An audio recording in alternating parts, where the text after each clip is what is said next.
Good morning, everybody. This is Tina with 85th House Vibrations, and welcome to your daily reading for September 15th, 2016. We start with the Five of Cups. We've got the Death card, and we've got the Wheel of Fortune reversed. I want to say, we've got two major arcana in this spread.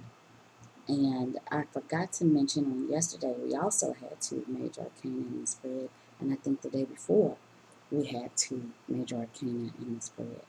So major arcana are the big lessons in life, or things that need to be learned in that phase of life. These are things that you can't change. And I always say, when we're under the energies of the major arcana, let's do our best to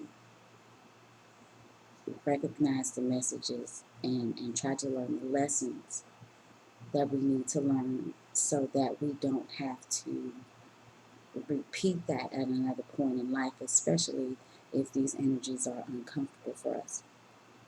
Okay, now the other thing I want to say is that I think that this is a very fitting layout for this lunar eclipse that we are coming into on Friday, September 16th. If you want to know more about the lunar eclipse, this is going to be a lunar eclipse in the sign of Pisces. I hadn't done a video on that, and I don't know if I am, but if you want to get some more information about the lunar eclipse that's happening in the sign of Pisces on Friday, I would encourage you to check out maybe some of the other YouTube videos out there. There are quite a few. Gregory Scott is one of my favorites, and I looked at his last night, and he's really pretty clear and straightforward. He makes the messages easy to understand. So that's a recommendation I have if you want to find out some things about what the lunar eclipse in Pisces is going to mean for us. Okay, so to get started, we've got the Five of Cups, and the Five of Cups is ruled by Mars and Scorpio.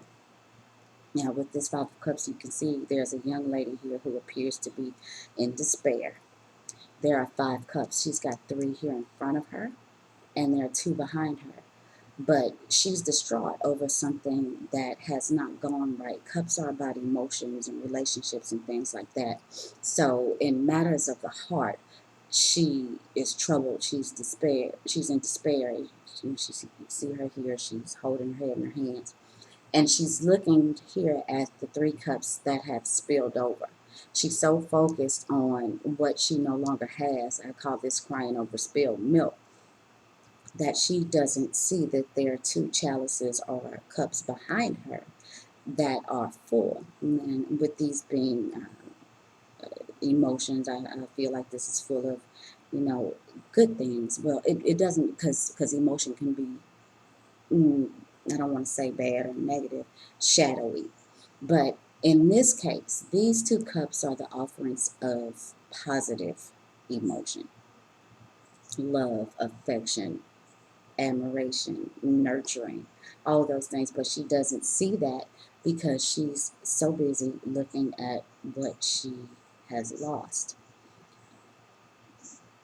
We've got the Death card here, and the Death card is also under the energies of Scorpio. This is a very Scorpionic reading, and the Death card itself, as this reading is about death and transformation.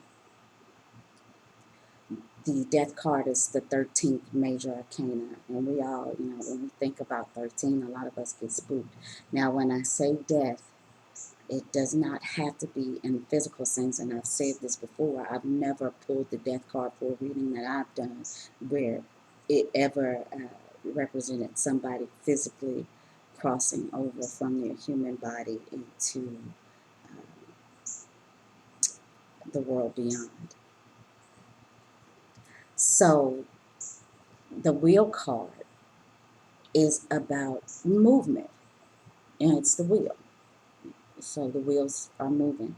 And this card is reversed. Now, the Wheel card talks about a lot of us falling victim to something mechanical. We've got these ideas that um, we have no control over the things that happen to us sometimes. Um, and that, a lot of us do believe that everything is predestined. I personally believe it. But from what I understand, we do have the ability to exercise our own free will. When the wheel card shows up, sometimes we feel as if we have no say in our destiny, that we are destined to just move along the tracks as they've already been laying for us. I'll say this about the lunar eclipse. Eclipses generally bring about some sorts of endings, necessary endings.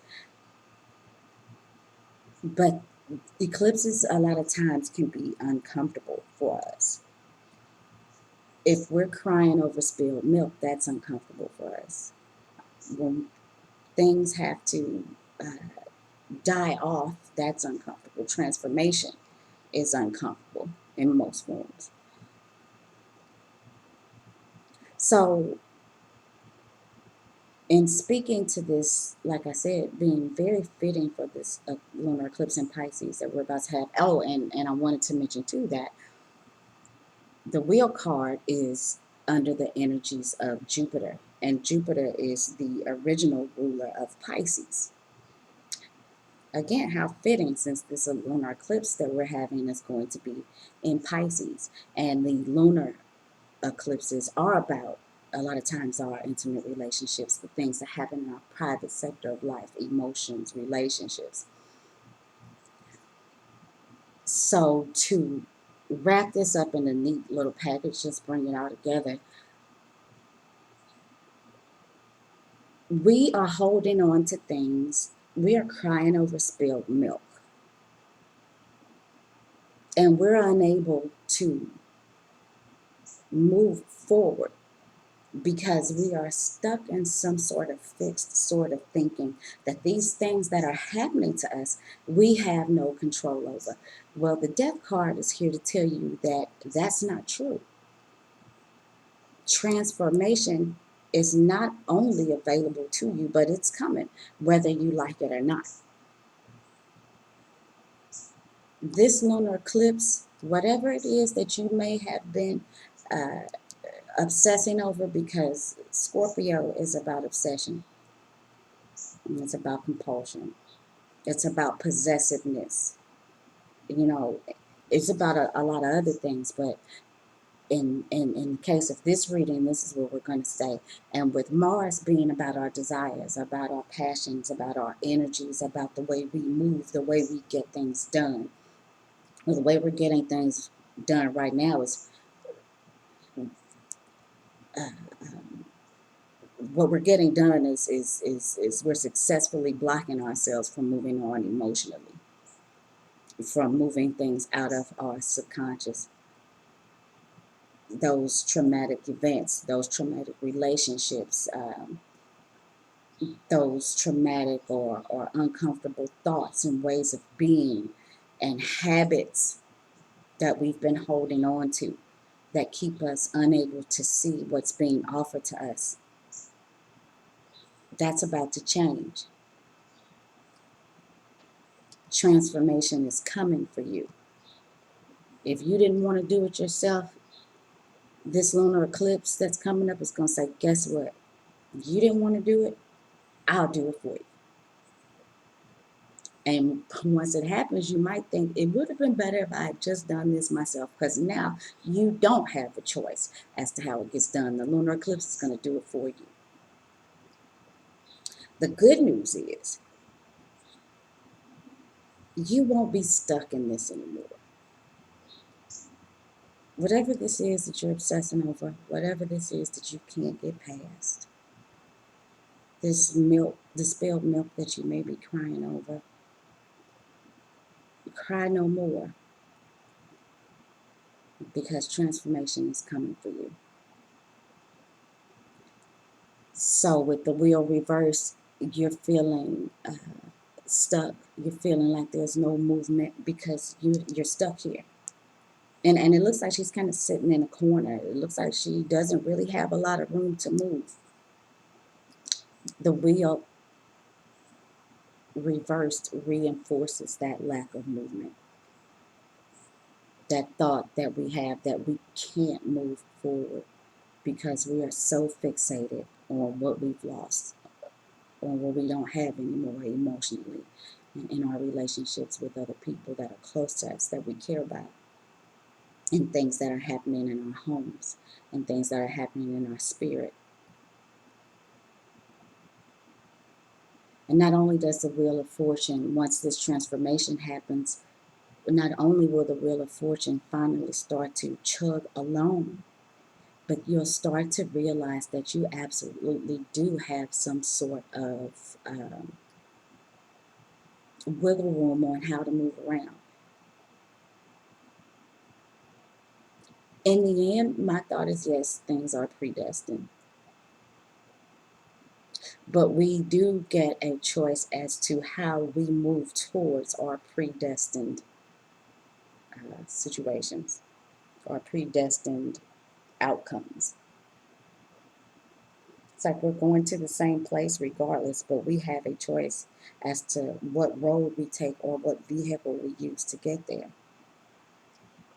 So once the transformation happens and you let go of what you've been stuck in, then you'll start to move forward and you'll realize that you have a choice as to what path you want to take to move forward. To add the numbers up for this reading, we've got the 5, we've got 13, and we've got 10. And that comes to 28. Let me make sure I got that right. 13 plus 5 is 18. Plus 10 is 28. And that equals 10. How fitting again. 10 is about endings and new beginnings. The wheel. As you end something, you immediately start something else. The wheel keeps turning. If it were a 9, it would be about things that were coming to an end. But it's 10. So these are things that I feel end and then immediately offer you that new beginning, because 1 and 0 reduces to 1, and 1s are about new beginnings. It's a cardinal energy. It's about originality. It's about individuality. It's about innovation. It's about newness. It's about self as well.